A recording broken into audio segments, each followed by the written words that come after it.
सभी को नमस्कार और स्वागत है फिर से इस श्रृंखला में रक्त व स्रोतस की व्याधियां और उन व्याधियों के साथ चिकित्सा को किस तरीके से लिंक करना है, कैसे ब्रिज करना है। उस उस श्रृंखला में आज हम देखेंगे रक्त व स्रोतस कैसे देखा जाए।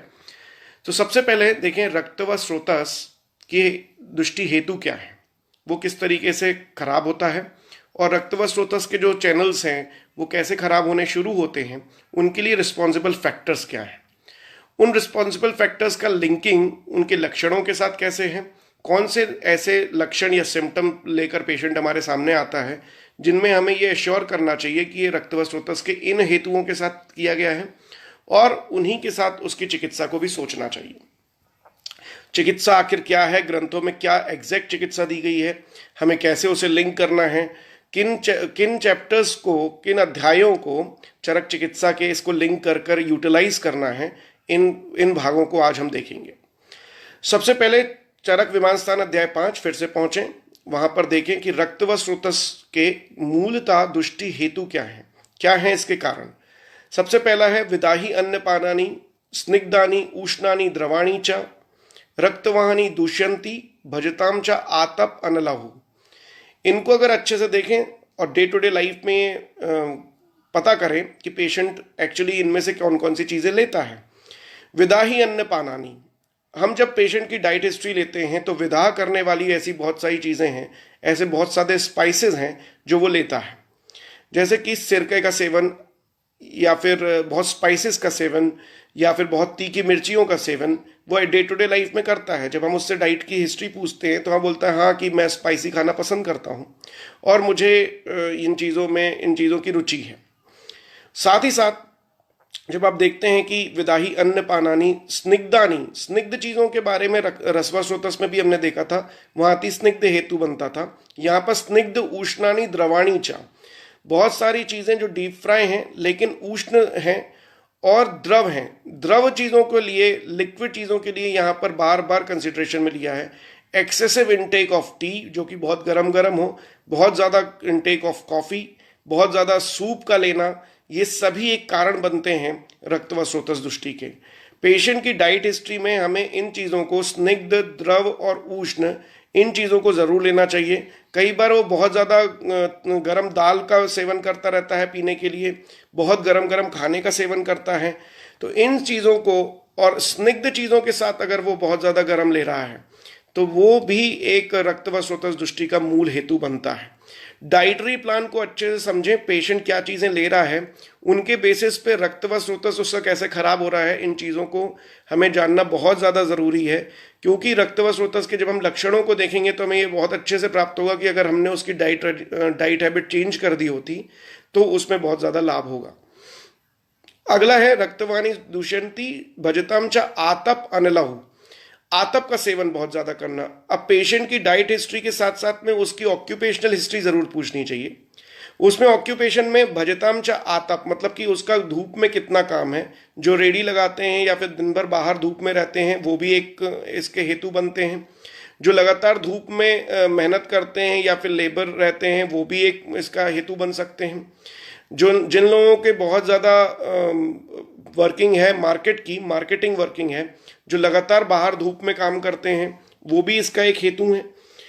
तो ये भजताम च आतप का बहुत ज़्यादा सेवन करना, लगातार बाहर रहना, ये अगर इस टाइप की उसकी ऑक्यूपेशनल सिचुएशन है तो हमें डेफिनेटली ये समझना चाहिए कि रक्त व स्रोतस उसका इन कारणों से दुष्ट है। जैसे कई फीमेल्स हैं जिनमें रक्त प्रदर की हिस्ट्री होती है और वो डायरेक्टली उससे जब हम हिस्ट्री पूछते हैं तो ऑक्यूपेशनल सिचुएशन में वो बाहर का बहुत ज़्यादा काम करते हैं और बाहर घूमते भी रहते हैं या बाहर गर्मी में बहुत ज़्यादा रहते हैं। आतप का बहुत ज़्यादा सेवन उनके इनडायरेक्टली आ जाता है, उनके खाने में बहुत ज़्यादा तीखी चीज़ें रहती हैं। रक्त प्रदर की हिस्ट्री में हमें ज़्यादातर ये मिलता है। साथ ही साथ कुष्ठ है, विसर्प का पेशेंट, एलर्जिक सिचुएशन के साथ पेशेंट आता है, हम हिस्ट्री पूछते हैं तो डाइट में इन सारी चीज़ों को मिलता है और साथ ही साथ उन लक्षणों के साथ जब हम क्लब करते हैं तो ये हेतु मैच कर जाते हैं। अभी हेतुओं कैसे लक्षणों से मैच करना है हम आगे देखेंगे। साथ ही साथ भजताम च आतप के साथ अनलव लिखा है। अनल का मतलब होता है अग्नि, अग्नि का सेवन करने से। अब अग्नि का डायरेक्टली कौन सेवन करता है, इसमें आप देखिए कि जो लोग कुक हैं, लगातार घरों में खाना बनाते हैं या फिर बहुत ज़्यादा बड़ी बड़ी होटल्स में शेफ़ हैं, वो भी आतप के साथ अनल, आतप तो नहीं लेकिन अनल का सेवन बहुत ज़्यादा रहता है, अग्नि के समक्ष होकर काम करते हैं। ग्लास इंडस्ट्रीज के जो वर्कर हैं, लेदर इंडस्ट्री के जो वर्कर हैं, रबर इंडस्ट्री के जो वर्कर हैं, उनमें बहुत ज़्यादा बॉडी जो एक हीट है या अग्नि है उसके समक्ष ये बहुत ज़्यादा काम करते हैं, उसके कारण भी उनकी रक्त श्रुतोदुष्टि के लक्षण उनके सामने दिखते हैं। एक बार कई पेशेंट डायरेक्टली हिस्ट्री में बताते, उन्होंने लिखा है ऑक्यूपेशन में हम रेलवेज में काम करते हैं। बाद में पूछा जाता है कि रेलवे में एग्जैक्टली क्या काम करते हैं, तो उन्होंने बताया कि हम इंजन में काम करते हैं। इंजन में जब पता चला कि जो बहुत ज़्यादा टेम्परेचर वाला जोन है उनके सामने वो काम करते हैं और लगातार हीट रहती है वहाँ पर, तो उनमें जब रक्त व स्रोतस दृष्टि के कुछ लक्षण पाए गए तब हमें ये पता चला कि भाजतामच आतप के साथ अनल का कितना ज़्यादा रोल है। तो हीट वाले एरिया में काम करने वाले जो पेशेंट रहते हैं उन्हें भी कंसीडर करना चाहिए कि उनकी रक्त व स्रोतस दृष्टि का मेन जो हेतु है वो ये है। विदाही अन्नपानानि स्निग्ध उष्णानि द्रवाणी च रक्तवाहानि दूष्यंती भजतामच आतप अनलहो। इन्हीं लक्षणों, इनको अब लक्षणों के साथ कैसे क्लब करना है, तो लक्षणों को देखने के लिए हमें चरक सूत्र स्थान अध्याय 28 जाना पड़ेगा और उस 28 में भी हमें ये देखना है कि श्लोक नंबर 11 में जब आप पहुंचेंगे तो आपको बहुत सारे लक्षण प्राप्त होंगे। उन लक्षणों में ज्यादातर जो लक्षण हैं वो कुष्ठ, विसर्प, पीड़िका, रक्तपित्त, रक्त प्रदर ऐसे लक्षणों के साथ में मेंशन आया है, जिसमें कि बॉडी में अनेकानेक जगहों पे, जैसे अब कुष्ठ, विसर्प इतने बड़े बड़े नाम हैं जिनके नाम पर चिकित्सा डेडिकेट करी है आचार्य चरक ने कि कुष्ठ की बहुत बड़ी चिकित्सा है, उसमें महाकुष्ठ, क्षुद्र कुष्ठ फिर से सब विभाजित होते हैं, एक बहुत बड़ा सेगमेंट आता है। उसके बाद उन्होंने विसर्प के बारे में भी ऐसे ही कहा कि उसमें आग्नेय विसर्प है और डिफरेंट टाइप के विसर्प के बारे में खुद एक चैप्टर डेडिकेटेड है कि विसर्प भी एक रक्त व स्रोतस दृष्टि का है। पीड़िकाएं, अनेक टाइप के पेप्यूल्स जो हमारी बॉडी में होते हैं जो रेड हो जाते हैं, छोटे बड़े पिंपल्स भी पीड़िका के अंतर्गत आते हैं, वो सब भी हमें रक्त व स्रोतस में चेक करना चाहिए किन कारणों से हो रहा है। उसके डाइट पैटर्न को चेक करें पेशेंट के, और साथ ही साथ उसके ऑक्यूपेशनल प्रेशर को पेशेंट को चेक करें। इसकी डिटेलिंग कैसे हम समझेंगे, जब हमने ये पूरे लक्षणों को समझा तो हमें ये मिला कि हाँ ये लक्षण जो है वो रक्त व स्रोतस के खराब होने के कारण हो सकते हैं। लेकिन इन डिटेल कब हमें जब क्लिक किया कि कैसे इसे एग्जैक्ट समझना है, तो जब हम उसकी चिकित्सा में गए तो वहां चरक सूत्र स्थान अध्याय 28 में ही चिकित्सा में लिखा हुआ था कि विधि शोणित अध्याय में जाइए। फिर से हमने जब तंत्रयुक्ति का प्रयोग किया और हम विधि शोणित अध्याय में पहुंचे तो विधि शोणित अध्याय में चरक सूत्र स्थान अध्याय 24 जो है विधि शोणित अध्याय, वहां पर इसका डिटेल वर्जन आया कि रक्त व स्रोतस दृष्टि के हेतुओं को एलेबोरेटेड वे में कैसे समझना चाहिए। तो चरक सूत्र स्थान अध्याय 24 श्लोक नंबर 5 से लेके 10 तक इसके हेतु बताए गए, फिर से एलेबोरेट करते हुए, जो हमने विदाही अन्नपानानि स्निग्धानि उष्णानि द्रवाणी था और साथ में भजताम आतप अनलहु के साथ में कौन से मेंटल फीचर्स हो सकते हैं जो हेतु बनेंगे, कौन से फिजियोलॉजिकल फीचर्स हो सकते हैं, कौन से एक्सटर्नल फीचर्स हो सकते हैं, उन सभी को एलेबोरेट किया है विधि शोणित अध्याय में। वहां आपको समझ में आया कि रक्त व स्रोतस के दृष्टि हेतु एग्जैक्टली कैसे समझते हैं। तो वहां लिखा है प्रदुष्ट बहुत तीक्ष्ण उष्ण मध्य, तो वहां लिखा है कि विकृत मध्य, यानी कि मध्य अगर बहुत ज्यादा अल्कोहलिक पेशेंट है और एक्सेसिव अमाउंट में अल्कोहल लेता है तो वो भी एक हेतु बन सकता है। उष्ण मद्य का सेवन करना, एक्सेसिव विस्की या फिर रम के पेशेंट जो है उनकी डाइट हिस्ट्री में अगर आपको बहुत ज़्यादा विस्की और रम की इनटेक आती है तो भी वो रक्त व स्रोतस दृष्टि का मूल हेतु बन सकता है। इनके साथ साथ में मादक पदार्थों का और भी सेवन, जैसे स्मोकिंग बहुत ज़्यादा कर रहा है पेशेंट, या फिर हुक्का का बहुत ज़्यादा सेवन कर रहा है, या फिर टबैको का इंटेक बहुत ज़्यादा करता है जो कि तीक्ष्ण हो और विकृत मद्य हो। विकृत रूप से ये तीक्ष्ण द्रव्यों का जो सेवन है वो हमारे रक्त व स्रोतस दृष्टि का हेतु बनता है। ये डायरेक्टली वैलिडेट हेतुओं में लिस्टिंग आई है चरक सूत्र स्थान अध्याय 24 श्लोक नंबर 5। उसके बाद बताया है बहुत ज़्यादा नमकीन का सेवन करना। लोगों की डाइट में अगर आप सॉल्ट का इंटेक देखें, अगर वो बहुत ज़्यादा है तो भी एक तरीके से वो रक्त व स्रोतस दृष्टि का हेतु बनेगा। उसके बाद लिखा है क्षार का सेवन बहुत ज्यादा करना, क्षारीय चीजों का बहुत ज्यादा सेवन करना। आजकल बोला अल्कलाइन डाइट होनी चाहिए, लेकिन क्षार का एक्सेसिव इंटेक भी बहुत प्रॉब्लमेटिक है। कई बार चाइनीज फूड में एक्सेसिव क्षार डाला रहता है, वो भी आपके लिए प्रॉब्लम है। ऐसी चीजों का इंटेक करने से आपकी रक्त व स्रोतस दृष्टि डेफिनेटली क्रिएट होगी। उसके बाद लिखा है हरितानाम, बहुत ज्यादा इंपॉर्टेंट है। वहां पर जो चीजें आप बोलते हैं लवण, क्षार, कटु भी, कटु, हरित, इन चीजों का सेवन। अब इनको लेना कैसे है? कटु का मतलब होता है, आप सामान्य भाषा में देखें तो तिक्त मतलब कड़वा और कटु मतलब तीखा। तीखे का इंटेक अगर पेशेंट बहुत ज़्यादा कर रहा है, उसकी डाइट में तीखे का इंटेक एक्सेसिव है, तो रक्त व स्रोतस डेफिनेटली खराब होगा और आपको ऐसे लक्षण समुच्चय प्राप्त होंगे। साथ ही साथ हरित आहार, वेरी इंपॉर्टेंटली, बहुत ज़्यादा एक्सेस अमाउंट में, अगर without any obstruction off season, अगर आप हरी सब्जियों का इंटेक लगातार करते हैं, जो कि आचार्य चरक ने मना किया है कि बहुत ज़्यादा मात्रा में हरी सब्जियों का सेवन नहीं करें, जो कि आज की डे टू डे लाइफ में बहुत ज़्यादा बोला जाता है कि हरी सब्जियों का सेवन बहुत करना चाहिए, ये आयरन रिच होती हैं, इसकी स्ट्रेंथ होती है, लेकिन आपको किन सीजन में उसे बिल्कुल नहीं करना है, वो भी अगर आप आयुर्वेद दृष्टिकोण से देखें तो आपको पता चलेगा कि आपको बरसात के सीजन में ज़्यादा हरी सब्जियों का इंटेक नहीं करना है।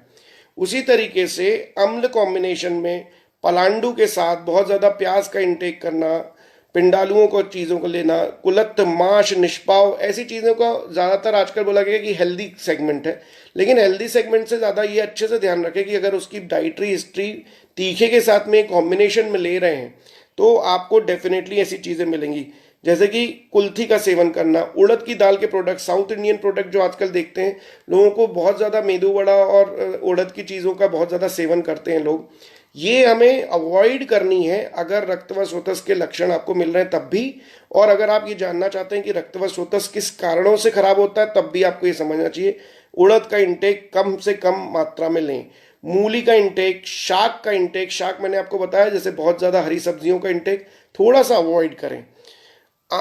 इसके बाद बोला है कि आपको ऐसे जीव जंतुओं जो कि बिल में रहते हैं उनका इंटेक बिल्कुल नहीं करना चाहिए। जब आप चाइना के मेथोडोलॉजी लेंगे फूड की तो वहाँ बिल में रहने वाले मतलब कि सांप का इंटेक वगैरह बहुत ज़्यादा फूड हिस्ट्री में होता है, और ऐसी चीज़ों का हम प्रसह के प्रकार के, बिलाशय प्रकार के, प्रसह मतलब जो दूसरों से छीन कर खाते हैं, ऐसे चीज़ों, ऐसे जो कैटेगरी के भी एनिमल्स हैं उनका इंटेक भी कई लोग करते हैं, और वो इंटेक के कारण उनकी इंटरनल रक्त दुष्टि होती है और उनको ये सारे लक्षण मिलते हैं। So we should be very careful कि ऐसे लक्षणों के साथ जब पेशेंट आता है तो उसकी डिटेल डाइटरी हिस्ट्री लीजिए, क्योंकि डाइट के कारण मैक्सिमम लेवल पे आपको रक्त व स्रोतस दुष्टि के लक्षण प्राप्त हो रहे हैं। साथ ही साथ दही का बहुत ज़्यादा इंटेक करने वाले, कांजी को बहुत ज़्यादा लोग लेते हैं, ऐसी चीज़ें जो बहुत ज़्यादा खट्टी होती हैं। दही के पानी को लोग यूज़ करते हैं, कई बार अगर आप देखें तो सिरके का बहुत ज़्यादा यूज़ होता है, जैसे विनेगर कहते हैं कई चीज़ों में। उसी तरीके से वाइन का इंटेक बहुत ज़्यादा है कई पेशेंट में। मैंने कहा वाइन, विस्की अगर ये और रम अगर इसका इंटेक पेशेंट का है तो उसको we should be very careful कि अगर ये लक्षणों के साथ पेशेंट आता है तो वहीं पर उसे इन चीज़ों की डाइट रिस्ट्रिक्शन देनी चाहिए और उन्हें लगातार मना करना चाहिए। साथ ही साथ ये संयोग विरुद्ध चीज़ों का सेवन, संस्कार विरुद्ध, देश विरुद्ध, काल विरुद्ध, मात्रा विरुद्ध चीज़ों को बहुत ज़्यादा बताया, लेकिन इसको अच्छे समझे कि आज की डे टू डे लाइफ में विरुद्ध चीज़ों में बहुत आसानी से हम लोग क्या चीज़ें ऐसी हैं जो ले रहे हैं। उसका सबसे बड़ा एग्जाम्पल है पैक्ड फूड मटेरियल, एक्सेसिव मसालों का इंटेक और packed food material. Junk food material तो साइडलाइन है, लेकिन पैक्ड फूड मटेरियल जो चीज़ें बहुत दिनों से रखी हैं, ग्राम्य रूप से हैं, वो डेफिनेटली विरुद्ध आहार के अंतर्गत आती हैं। साथ ही साथ पनीर में एक्सेसिव स्पाइस डालना और नमक को डालना भी विरुद्ध आहारों में आता है।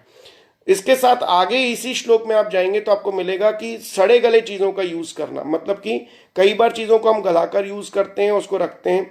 दुर्गंधित पदार्थों को खाने से या फिर द्रव पदार्थों को खाने से, ये जब बार बार जो आपको आता है कि द्रव पदार्थ को खाने से मतलब कि एक्सेसिव क्वांटिटी में एवरी डे अगर आप सूप एंड ग्रीन टी ले रहे हैं तो इन चीज़ों को भी अवॉइड करिए। लोग बोलते हैं सूप और ग्रीन टी लेने से हमें लाइट फील होता है, लेकिन अगर उसके साथ में आपको रक्त व स्रोतस के कोई लक्षण आपको मिलते हैं तो इमीडिएटली स्टॉप दीज थिंग्स।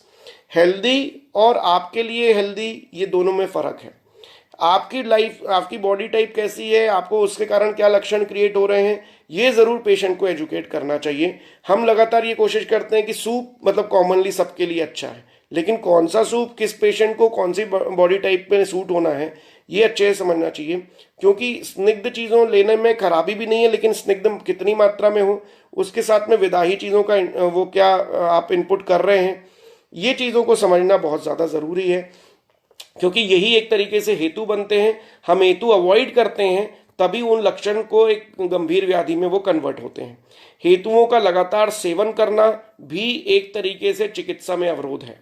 अगर आप हेतुओं का सेवन करते हुए चिकित्सा लेना चाहते हैं तो आपको 50% ही आराम मिलेगा, ये तो श्योर है।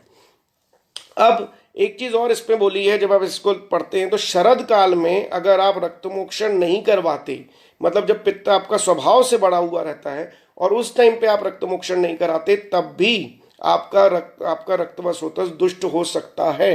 अगर पित्त प्रकृति है और रक्त दुष्टि के अन्य हेतुओं को लगातार आप सेवन करते हैं और शरद काल आता है और रक्तमोक्षण आप नहीं करवाते, तो भी एक तरीके से वो हेतु बन सकता है।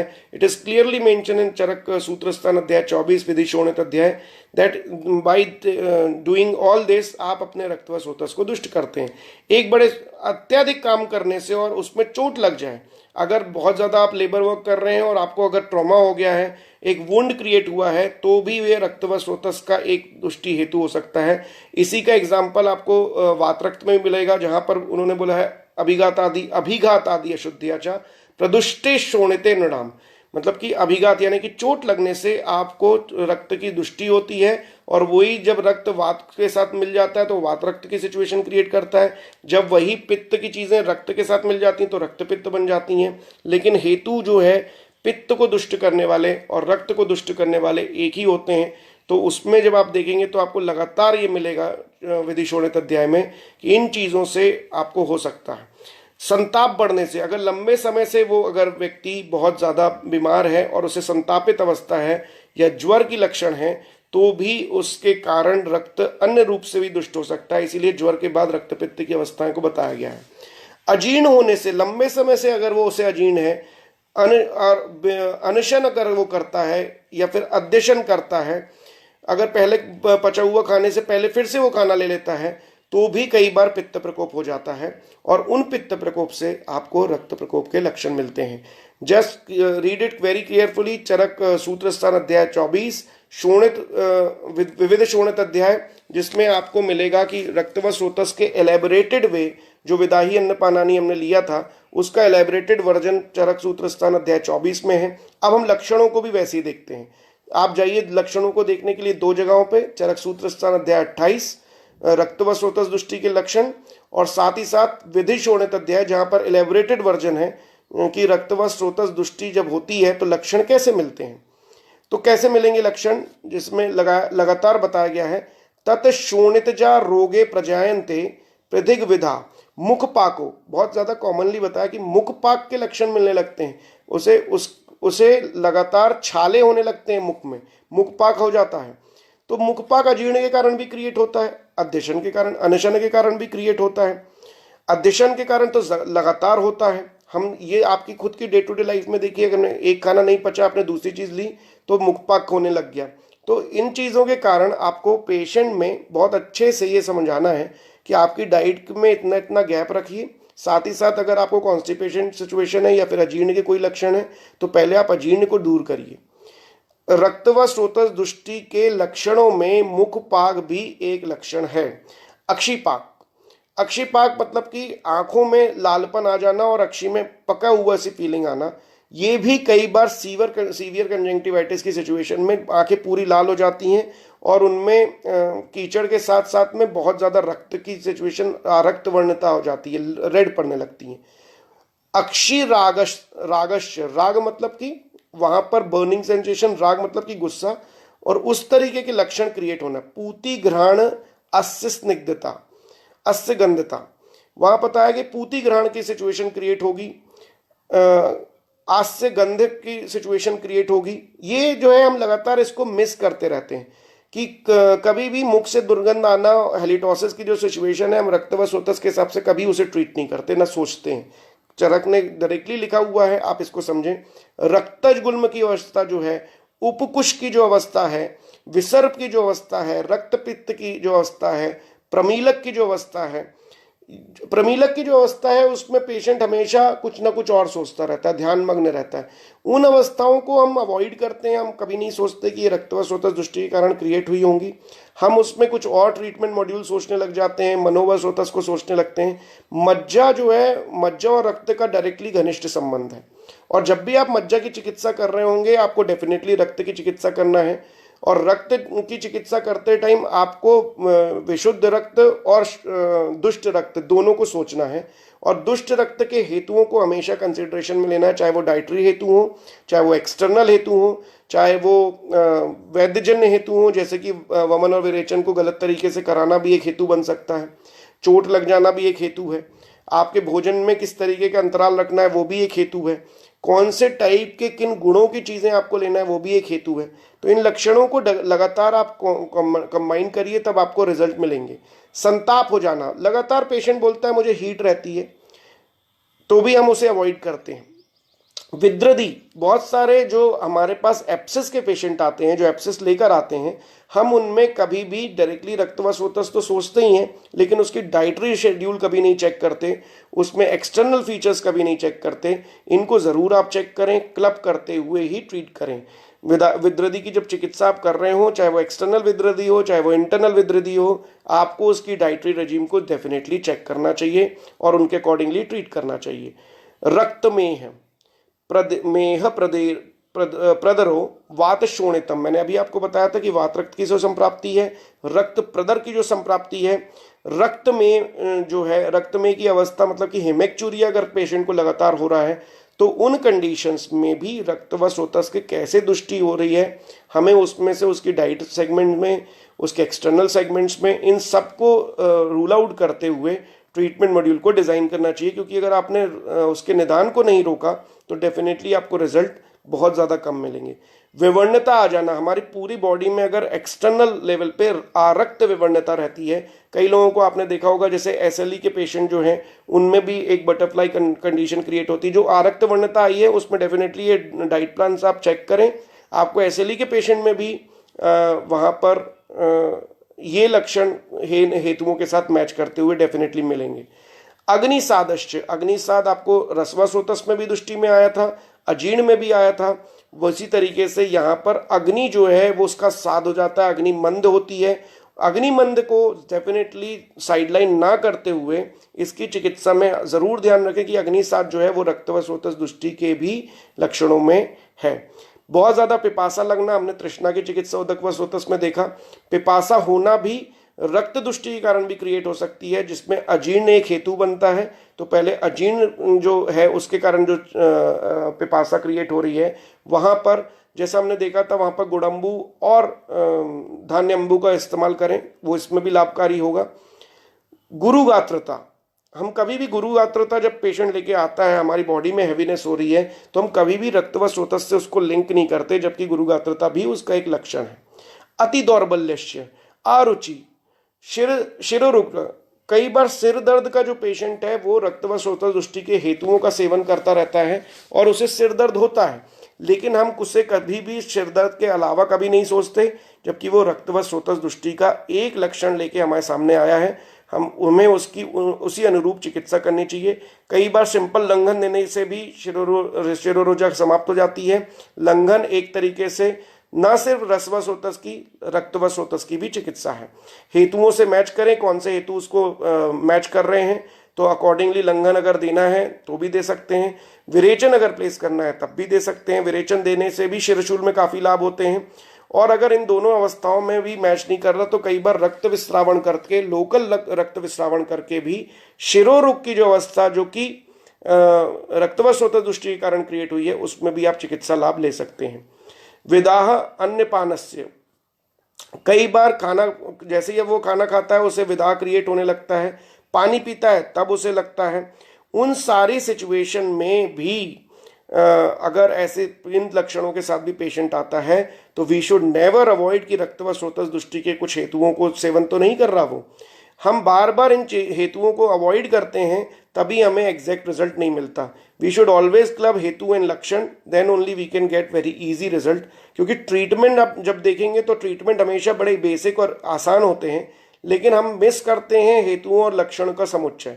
एक दूसरे की क्लबिंग हम जो है वो नहीं ला पाते, इसी कारण हमें ज़्यादातर ट्रीटमेंट में देर लगती है और हम एग्जैक्ट डायग्नोसिस तक नहीं पहुंचते कि किस कारण से सिर दर्द हुआ, किस कारण से उसे गले में जलन हो रही है।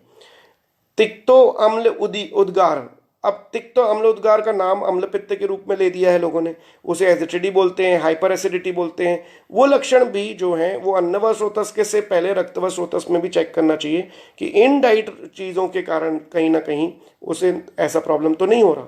हम क्या सोचते हैं कि रक्त व स्रोतस और अन्न व स्रोतस अलग अलग हैं और अलग अलग सिचुएशन में होंगे, बिल्कुल डेफिनेटली अलग हैं।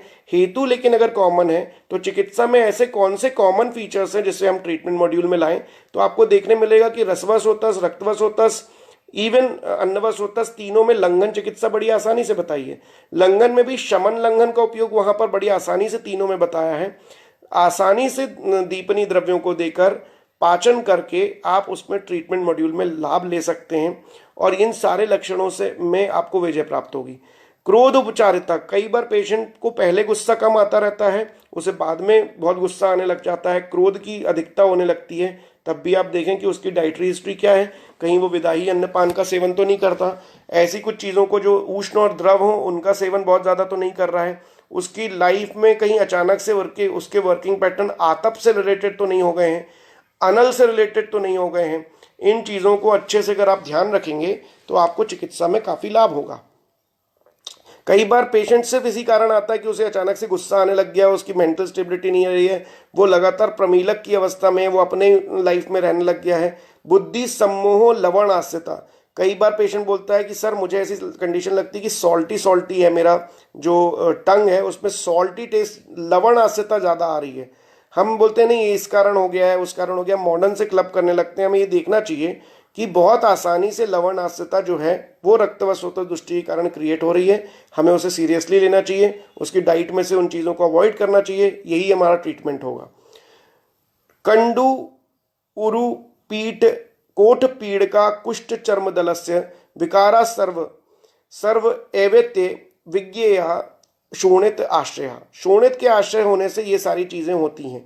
हम कई बार सिर्फ कंडू को ये सोचते हैं कि वो कफ जनित होती है, डेफिनेटली कंडू जो है वो नानात्मक कफ व्याधियों में भी बताया गया है, लेकिन कई बार रक्त व स्रोत दुष्टि के कारण भी कंडू ऐसे लक्षण क्रिएट होते हैं और हम उसे अवॉइड करते रहते हैं। ठीक है, कई बार एक और लक्षण बताया है जो कि हम ज़्यादातर पेशेंट हमारे सामने आते हैं जिसमें लिखा है शरीर दौर्गंध्यम। शरीर दुर्गंधी का जो पेशेंट है उसे हम कभी भी रक्त व स्रोतस दुष्टि के हेतुओं से क्लब नहीं करते, हम कभी भी उसकी वो लिस्ट नहीं बंद करते जिनके कारण उससे शरीर दुर्गंध बढ़ सकती है। पेशेंट को हम शरीर दुर्गंध का जैसे ही पेशेंट आता है हम स्वेद व स्रोतस में जाते हैं और स्वेद व स्रोतस की चिकित्सा के बारे में सोचते हैं, लेकिन स्वेद व स्रोतस के पहले स्वेद जो शरीर दुर्गंध उसे क्रिएट हो रही है वो कहीं पित्त की दुष्टि के कारण तो नहीं हो रही, और पित्त की उस दुष्टि में उसकी डाइट हिस्ट्री में विदाही अन्न पानी स्निग्ध उष्ण द्रव इन चीज़ों का इंटेक कहीं बहुत ज़्यादा तो नहीं है, या फिर कहीं वो बाहर जो आतप में काम करने का कारण तो नहीं है, अनल में काम करने का कारण तो नहीं है। तो इन हेतुओं को पहले किस तरीके से मॉडिफाई किया जा सकता है उसको आप अच्छे से सोचें और उस मॉडिफिकेशन के बाद आप स्वेद व स्रोतस में उसे क्लब करें। नेगेटिव प्रॉब्लम आती, कई बार स्वर क्षय का एक प्रॉब्लम है, पेशेंट आता है कि सर आवाज़ जो है ना प्रॉपर नहीं आती और बहुत ज़्यादा हीन हो गई है, बहुत तेज़ी से जो थ्रो था उसमें कमी आ गई है, तो हम कभी रक्त व स्रोतस में उसे नहीं सोचते, लेकिन हमें रक्त व स्रोतस दुष्टि के हेतुओं को और उदान वायु के काल में उसे अगर हम चिकित्सा देंगे तो डेफिनेटली हमें ज़्यादा रिजल्ट मिलेंगे, क्योंकि उदान वायु का कर्म है वाक प्रवृत्ति प्रयत्न ऊर्जा बलवर्ण स्मृति क्रिया। तो वाक की दृष्टि में उदान काल में चिकित्सा दें और साथ ही साथ में रक्त व स्रोतस को भी कंसिडरेशन में लें, क्योंकि अगर रक्त व स्रोतस में स्वरक्षय लक्षण है तो डेफिनेटली स्वरक्षय इन हेतुओं के कुछ ना कुछ लेने से हो रहा होगा। ठीक है, तो हमने अभी लक्षणों को देखा, अब हम चिकित्सा के बारे में वापस जाएंगे। चरक सूत्र स्थान अध्याय 28 में जब हम पहुंचे तो वहां लिखा है कि विधि शोणित के हिसाब से चिकित्सा करें। विधि शोणित में जब हम चिकित्सा में पहुंचे तो चरक सूत्र स्थान अध्याय 24 श्लोक नंबर 18 बड़ा आसानी से लिखा है, कुर्याद शोणित रोगेशु रक्त पित्त हरि क्रियाम। हमने जो रक्त पित्त की जो चिकित्सा देखी थी इसी श्रृंखला में, उसमें हमने 3 विभाजन किए थे, शोधन, शमन और आहारीय। शोधन में भी हमने ये देखा था रक्त पित्त की चिकित्सा में कि वहां पर विरेचन मूल रूप से आया है, लेकिन विपरीत मार्ग से लिए। ऊर्ध्व रक्त पित्त अगर है तो उसमें विरेचन उपयोगी है, अधोग रक्त पित्त है तो उसमें वमन उपयोगी है, तिर्यक रक्त पित्त है तो वहां पर यापन बस्तियों का प्रयोग करें। साथ ही साथ जब हमने शमन देखा तो वहां पर तर्पण मूल रूप से उसकी चिकित्सा आई। शीतल द्रव्यों का बहुत ज्यादा सेवन करने के लिए आया। शीतल द्रव्यों में भी हमने ये देखा कि शीतल द्रव्यों की प्राप्ति हमें कहाँ से होगी, तो हम चरक सूत्र स्थान अध्याय 27 में गए, हमने शीतल द्रव्यों की एक लिस्ट निकाली। बड़े आसानी से जब हमने कॉमनली देखा तो वासा, मुनक्का और नीलकमल हमें बहुत ज्यादा कॉमनली मिले। इन चीज़ों का बहुत इंटेक जो डे टू डे लाइफ में भी हमारे पास में थे, इनको लेने से हमें रक्त पित्त में अत्यधिक लाभ हुआ। फिर हमने उसका डाइटरी शेड्यूल देखा जिसमें कि फिर से तर्पण करना, सत्तू का इस्तेमाल करना बहुत ज़्यादा आया। वहाँ पर ऐसे द्रव्य जो कि तर्पण दे रहे हैं जैसे खरजूर आदि मंत्र, इनका इस्तेमाल करना, खजूर के इस्तेमाल करना, फालसा का इस्तेमाल करना, मुनक्का का इस्तेमाल करना, ये आहारी डाइट में बहुत ज़्यादा आया। रक्त पित्त हरिक्रिया ये ट्रीटमेंट मॉड्यूल में फिर से रिपीट किया है विधि शोणित अध्याय में, चरक सूत्र स्थान अध्याय 24 में रक्त पित्त की मूल चिकित्सा को विधि शोणित के विकार मतलब कि रक्त के जितने विकार हैं उनमें फिर से यूटिलाइज करने के लिए कहा। लेकिन सेकेंड हाफ में उन्होंने कहा विरेकम उपवासम च श्रावणम शोणितस्य च, विरेक का इस्तेमाल करें मतलब विरेचन की प्रक्रिया करें। विरेचन की प्रक्रिया में फिर से आप देखेंगे कि कौन सी कैटेगरी के विरेचन लें, तो यहां आपको मिलेगा कि मृदु विरेचनों से लेकर सुख विरेचन का इस्तेमाल करें। अमलतास का बहुत ज्यादा यूज करें दूध के साथ, मुनक्के का बहुत ज्यादा यूज करें और सुख विरेचन के लिए त्रिवृत का यूज करें। इससे ज्यादा हैवी विरेचनों को रक्त व स्रोत दृष्टि में नहीं यूज करना। जब कफ का संबंध होगा तब वहां पर दंती द्रवंती जैसे द्रव्यों को आप इस्तेमाल करें। फिर लिखा है उपवास समचा, अब फिर से उपवास का रेफरेंस आया। फिर से हम लंघन के अध्याय में गए, चरक सूत्र स्थान 22। उपवास की प्रक्रिया को बड़े आसानी से बताया है। यहाँ पर शुद्धा लंघन के बारे में बोला गया है। कम मात्रा में दें क्योंकि अजीर्ण जन्य जो रक्त व स्रोत दृष्टि हो रही है उनमें आपको उपवास को मूल चिकित्सा के रूप में लेना पड़ेगा। आगे लिखा है श्रावणम शोणितस्य च, यहाँ पर रेफरेंस आया रक्त मोक्षण का इन चरक संहिता चरक सूत्र स्थान अध्याय 24 विधि शोणित अध्याय श्रावणम शोणितस्य च, किस तरीके से आप शोणित का श्रावण करें उसमें बताया गया है। कितनी मात्रा आपको यूज करना है, चरक सूत्र स्थान अध्याय 24 श्लोक नंबर 19 में शारीरिक बल और मनोबल दोनों हमेशा लिखते हैं आचार्य चरक। कभी भी आप एक बल के अनुमान से कभी भी इसे कंसीडर में ना लाएं। कई बार बल जो है शारीरिक रूप से पेशेंट बहुत बलवान दिखता है लेकिन मानसिक रूप से वो अत्यधिक भीरू रहता है। उन अवस्थाओं में ध्यान से कौन सा आपको रक्त मोक्षण करना है, कौन सी प्रक्रिया इस्तेमाल करनी है आप देखें। कई बार बहुत ज़्यादा हट्टा कट्टा दिखने वाला पेशेंट भीरू रहता है तो उसमें आप सिरा मोक्षण ना लेके जलौका उच्चारण करवाएं, ये आपको ध्यान रखना है क्योंकि जलौका उच्चारण का इंडिकेशन है कि आपको भीरू अवस्था में और सुकुमारों में उसको यूज करना है। लेकिन कई बार हट्टा कट्टा दिखने वाला पेशेंट मानसिक रूप से उसकी सशक्तिकरण नहीं रहता और वो बहुत ज़्यादा भीरू रहता है, मतलब डरपोक रहता है, कई बार डर जाता है रक्त देख के, तो उसमें वैसोवेगल शॉक की सिचुएशन ना क्रिएट हो। इसीलिए अच्छे से आप रक्त मोक्षण में ध्यान रखें कि उसकी मानसिक अवस्था क्या है। उससे पहले इंक्वायर करें कि आप क्या रक्त खून देखने से कहीं आप कभी बेहोश हुए हैं या फिर खून देख पाते हैं, तो ये चीज़ों का भी अच्छे से आप ध्यान रखें। उसके बाद इसी अध्याय में बहुत अच्छे से उन्होंने शुद्ध रक्त और अशुद्ध रक्त के बारे में बताया है और साथ ही साथ ये भी चर्चा करी है कि जब आप रक्त मोक्षण कर चुके हो तो उसका डाइटरी रेजिम क्या बनाना चाहिए। तब उसमें चरक सूत्र स्थान अध्याय 24 श्लोक नंबर 23 में ही उन्होंने बताया नाति उष्णम लघु दीपनीय रक्त अपनीते हितम अन्नपानम, मतलब कि ऐसा हितकारी अन्न दें जो कि बहुत ज़्यादा हैवी ना हो। ना अति उष्णम, बहुत ज़्यादा उष्ण ना ही हो क्योंकि फिर से हेतु बन जाएगा। ना अति शीतम, ये भी अच्छे से समझें कि बहुत ज़्यादा ठंडा भी ना हो। साथ में क्योंकि हम कई बार क्या सोचते हैं जैसे रक्त हुआ है तो आइस वाटर दे दें, ठंडा दूध दे दें, ऐसा नहीं करना चाहिए। जो ना अति उष्णम ना अति स्निग्धम, ना अति उष्णम ना अति शीतम, दोनों कंडीशन को ध्यान में रखते हुए यूज करना चाहिए। साथ ही साथ दीपनी द्रव्यों का इस्तेमाल करें। मैंने कल भी आपको कहा था दीपनी महाकषाय बड़ा आसान द्रव्य है। पिपली मूल, चव्य चित्रक, शुंठी और अजमोदा का इस्तेमाल करें। वो बहुत ज़्यादा हीट नहीं क्रिएट करेगा। जब आप रक्त मोक्षण करा चुके होंगे तब रक्त अपनीते, जब आपने रक्त मोक्षण करा चुके हैं तो ये ध्यान रखना चाहिए जब ऐसी चीज़ों का नहीं, क्योंकि ऐसी चीज़ों का इस्तेमाल ना करें जो कि उसके लिए अहितकारी हो जाएं। इसलिए बहुत ज़्यादा हीट क्रिएट करने वाली या उष्ण चीज़ों का या बहुत ज़्यादा शीत क्रिएट करने वाली चीज़ों का इस्तेमाल बिल्कुल नहीं करें। साथ ही साथ लघु चीज़ों का इस्तेमाल करें, हल्का जो जल्दी से आसानी से पच जाती हैं, उसके लिए अचानक आप उसमें फिर से जाएं। चरक सूत्र स्थान अध्याय 5 मात्राशीति अध्याय में गुरु और लघु ऐसी आहार द्रव्यों की लिस्ट है, जिसमें यवागु का, यूष का सेवन बहुत ज़्यादा आता है। उसी तरीके से हम देखते हैं यहाँ पर दीपनी द्रव्यों में मैंने आपको बताया पंचकोल का इस्तेमाल बहुत ज़्यादा करें। इस तरीके से आपको विधि शोणित अध्याय में बताई हुई प्रक्रिया, जो कि शोणित व स्रोतस में काम कर है, पहला है आपका रक्त विरेचन करवाना, दूसरा है उसका उपवास देना, तीसरा है आपको शोणित रक्त शोणित मतलब कि शोणित को निकालना, यानी कि रक्त मोक्षण कराना। रक्त मोक्षण कराने की प्रक्रियाओं में भी बहुत सारे अन्य अन्य प्रक्रिया होती हैं, जिसमें मनोबल देखकर और शारीर बल देख के आपको सिलेक्ट करनी है। शारीर बल देखने में भी आपको ये देखना है कि रक्त सिरा मोक्षण कराने के लिए योग्य है, अलाबु के योग्य है, श्रृंग के योग्य है, या फिर जलौकावचरण के योग्य है। इन अवस्थाओं को देखकर भी आप देखें, या फिर अगर बहुत कम स्थान पे या छोटे स्थान पे उसे रक्त व स्रोतो दृष्टि हुई है तो कई बार प्रच्छान से भी लाभ होता है।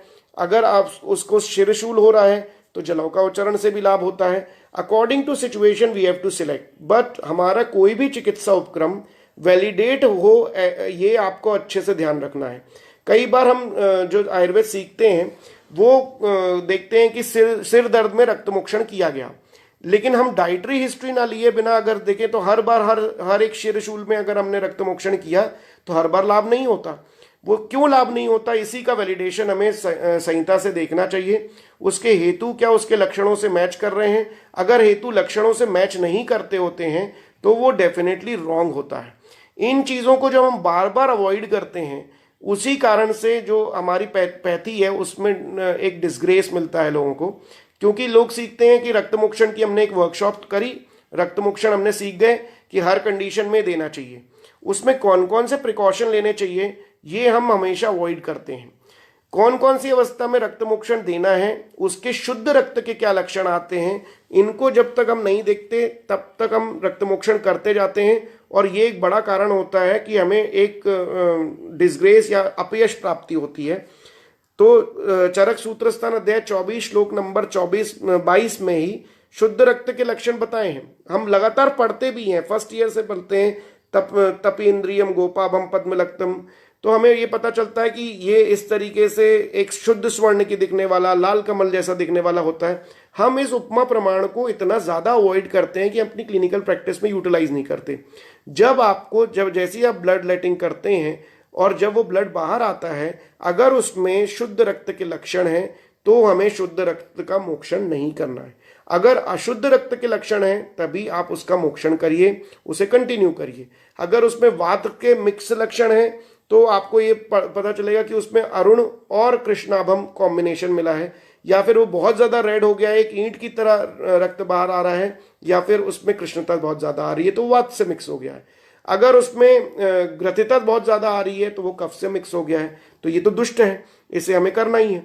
लेकिन जब आपको शुद्ध रक्त के लक्षण मिल रहे हों और उसके बाद पेशेंट और ज़्यादा वीक फील कर रहा हो, तो आप ये अच्छे समझिए कि आप शुद्ध रक्त का अवसेचन कर रहे थे, रक्त मोक्षण करते टाइम आपने एक गलती करी, और उन गलतियों के कारण भी आप अन्य व्याधियां या वात प्रकोप के कई व्याधियां क्रिएट कर सकते हैं।